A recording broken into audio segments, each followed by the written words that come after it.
Viral ngayon ang mga parinig ng celebrity na si Chi Filomeno matapos akusahan ang kapwa celebrity na si Sofia Andres ng balak na paninira sa social media.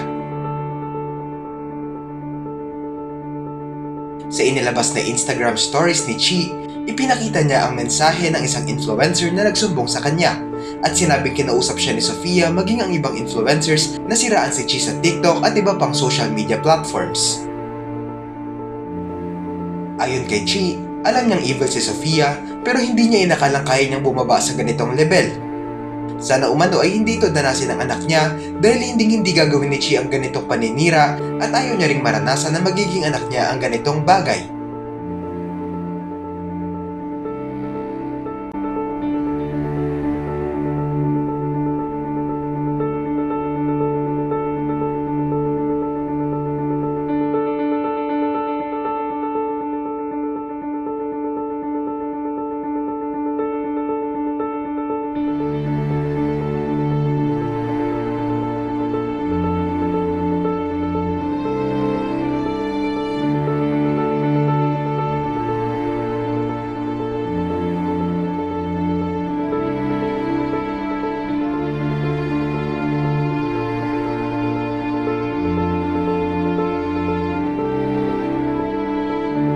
Matapos ang paglabas ng mga patunay ni Chi sa kanyang Instagram stories, nag-story naman si Sofia at sinabing may nag-hack sa kanyang TikTok at sa iba pang accounts kaya mag-ingat umano.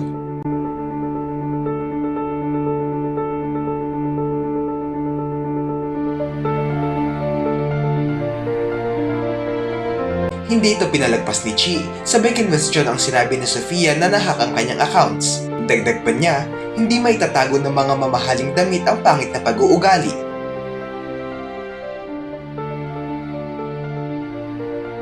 Bukod pa rito ay naglabas muli si Chi ng patunay ng message ni Sofia kung saan maliban sa kanya ay nabanggit din ng aktres na si Max Collins.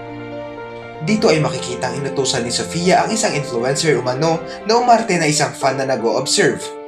Paglalahad pa ni Chi, nagsend ang influencer ng GCash at nakitang number ito ni Sofia.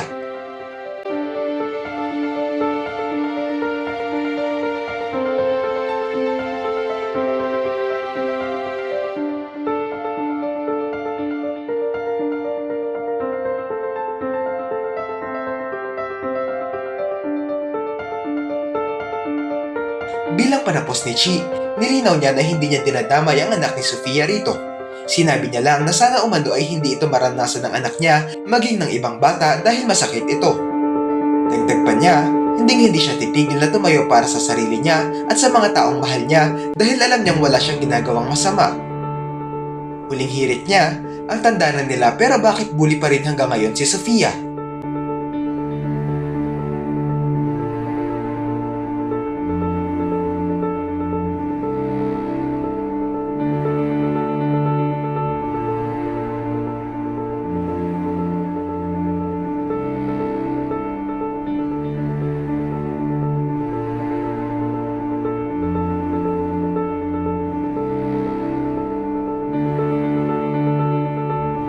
Ano ang masasabi niyo rito?